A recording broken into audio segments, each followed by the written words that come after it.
Acne scars, ये problem सभी को होती है। सभी टीनेजर्स में एक्ने आते हैं और अगर ये एक्ने मोर देन 3 मंथ्स रह गए तो एक्ने स्कार्स मतलब जो मार्क्स है एक्ने के ये छोड़कर जाते हैं फेस पर। हम इस वीडियो में बात करेंगे कि एक्ने स्कार्स क्या रहते हैं, किस टाइप के रहते हैं और हम उसकी ट्रीटमेंट कैसे कर सकते हैं।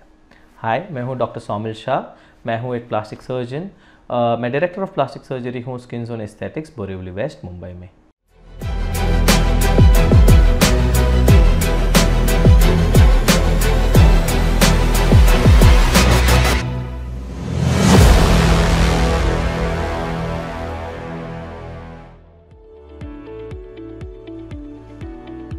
एक्ने स्कार्स का मतलब है कि जो गड्ढे या मार्क्स जो एक्ने जाने के बाद वो छोड़ के जाते हैं आपके फेस पर। ये बहुत अलग अलग टाइप्स के हो सकते हैं। एक्ने स्कार्स जो है वो बड़े हो सकते हैं, छोटे हो सकते हैं, डीप हो सकते हैं या सुपरफिशियल हो सकते हैं। डिपेंडिंग ऑन कि क्या टाइप ऑफ एक्ने स्कार है ऑल्सो डिपेंड करेगा कि कितने एक्ने स्कार्स आपके फेस पे दिख रहे हैं, नहीं दिख रहे हैं, और उनकी ट्रीटमेंट भी वेरी करती है। तो आइए देखते हैं इसमें कौन से टाइप्स के एक्ने स्कार होते हैं एंड उसकी क्या ट्रीटमेंट्स रहती है। एक्ने स्कार्स मेन 3 टाइप के होते हैं, प्लस और 2 टाइप रहते हैं जिसके बारे में हम बात करेंगे। पहला है जिसे कहते हैं ice pick scars. Ice pick मतलब एक आइस की एक लंबी डंडी। वैसा ही एक्ने स्कार अगर आपका छोटा है पर डीप है उसे कहते हैं आइस पिक एक्ने स्कार। दूसरा आता है box scar acne scar. Box scar मतलब बॉक्स जैसा रहता है, डीप रहता है, स्ट्रेट रहता है एंड डीप बड़ा गड्ढा रहता है, तो उसका साइज बड़ा रहता है। एंड थर्ड टाइप जो कॉमन रहता है जिसे कहते हैं रोलिंग स्कार्स।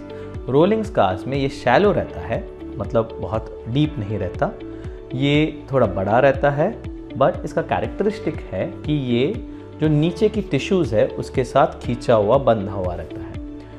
ये जो 3 मेन टाइप्स है उसके हर एक के ट्रीटमेंट्स भी थोड़े अलग हैं।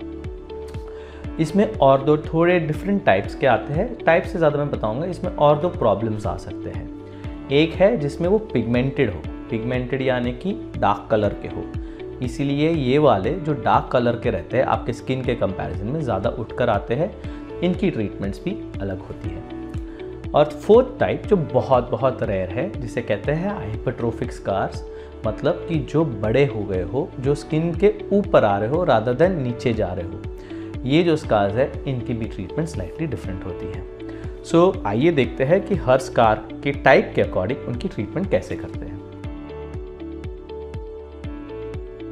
सबसे पहली बात जो आपको समझनी ज़रूरी है कि हम आपके सब स्कार्स इम्प्रूव करेंगे, हम कोई भी ट्रीटमेंट करें, हम कभी भी कंप्लीटली स्कार निकाल पाए और आपको कंप्लीट नॉर्मल स्किन दे पाए, ये आज तक दुनिया में नहीं हो सकता। क्योंकि ये जो स्कार्स रहते हैं ये बेसिकली आपकी बॉडी की डेड टिश्यू है जिसको बॉडी ने रिपेयर किया है, एंड मेडिकल साइंस के पास ऐसा कुछ नहीं है जो डेड टिश्यू को वापस अलाइव कर सके। अब ये जो स्कार की ट्रीटमेंट रहती है उसमें समझिए कि आपकी आइस पिक या बॉक्स स्कार्स है, ये दोनों स्कार्स क्योंकि डीप है इनको सर्जिकल ट्रीटमेंट्स लगेगी, कि मतलब उन्हें कट करके उनको या तो ऊपर लाना रहेगा या उन्हें छोटा करना रहेगा, ताकि स्कार्स या तो स्किन लेवल पे दिखे या फाइनर दिखे। ये दोनों चीज़ के लिए सर्जरी जो माइनर सर्जरी है पर ये ज़रूरी है। जो रोलिंग स्कार्स है उसके लिए काफ़ी डिफरेंट टाइप्स ऑफ ट्रीटमेंट्स आती हैं। एक है जिसको कहते हैं MNRF या इवन फ्रैक्शनल CO2। ये दोनों में से कोई भी एक लेज़र की टाइप से इन्हें यूज़ कर सकते हैं, जो बेसिकली यहाँ पर जब हम लेज़र सिर्फ करते हैं तो उससे जो स्कार के नीचे की टिश्यू है वहाँ पर और कोलाजन बिल्ड होता है, जो हमारा स्किन का बिल्डिंग ब्लॉक है। इसको बिल्ड होने की वजह से ये स्कार्स और ऊपर आ जाते हैं स्किन के लेवल पर और कम दिखते हैं। सेकेंड है कि अगर ये जो स्कार्स है, रोलिंग स्कार्स खास करके, अगर वो जुड़े हुए हैं नीचे की टिश्यूज से जैसे हमने बात की, तो उन्हें सब्सिशन करते हैं। सब्सिशन यानी एक नीडल लेते हैं और वो नीडल से नीचे की टिश्यूज़ को सेपरेट करते हैं ताकि ये स्कार्स ऊपर आ सके, एंड फिर इसके नीचे हम फैट डालते हैं ताकि ये वापस चिपक ना जाए नीचे। इसमें हम फिलर्स का भी इस्तेमाल कर सकते हैं instead of fat, but fat क्योंकि ज़्यादा लॉन्गर लास्टिंग है हम प्रेफर करते हैं। इसमें अगर समझिए आपकी पिगमेंटेशन है तो आपके लिए काफ़ी पील्स डिफरेंट टाइप्स के रहते हैं, जिससे ये जो पिगमेंटेशन है स्कार्स की वो टेम्परली एटलीस्ट कम हो। आपको साथ में ये ध्यान रखना रहेगा कि जब हीलिंग हो रही है स्कार्स की, आप सन प्रोटेक्शन वगैरह का थोड़ा ध्यान रखें। और फोर्थ, जब हाइपरट्रोफिक यानी बड़े स्कार्स होते हैं तो उनकी ट्रीटमेंट अलग रहती है डिपेंडिंग ऑन कि वो कैसा टाइप ऑफ हाइपरट्रोफी है, जो आपके डॉक्टर के पास आप जब जाएंगे तो वो आपको बता सकते हैं, क्योंकि ये बहुत रेयर है, ये बहुत कम केसेस आते हैं। इसमें लेजर्स एंड इंजेक्शंस दोनों हम दे सकते हैं। जो स्कार्स की ट्रीटमेंट है इसमें ऐसा आप पकड़ सकते हैं कि डिपेंडिंग ऑन कि आपके कितने स्कार्स हैं एट अ टाइम, अगर स्पेशली सर्जरी करनी है तो सभी साथ में नहीं कर सकते, बट मल्टीपल सेशंस में कर सकते हैं। लेजर्स वगैरह करना है, फिर से मल्टीपल सेशंस लगेंगे, तो स्कार की जो ट्रीटमेंट्स है वो थोड़ी लंबी चलेगी। इसमें डाउन टाइम हालांकि बहुत नहीं है, पर आपको रेगुलर फॉलोअप्स डेफिनेटली लगते हैं आपके डॉक्टर के साथ।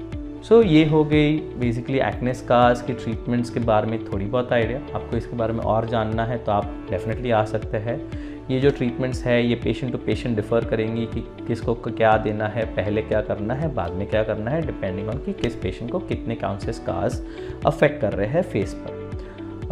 इसमें आपको और कुछ जानकारी चाहिए तो आप हमारे क्लिनिक आ सकते हैं, हमें कॉल कर सकते हैं या नीचे कमेंट्स में आपके क्वेश्चन डाल सकते हैं, एंड हम आपको डेफिनेटली हेल्प करेंगे। Thank you.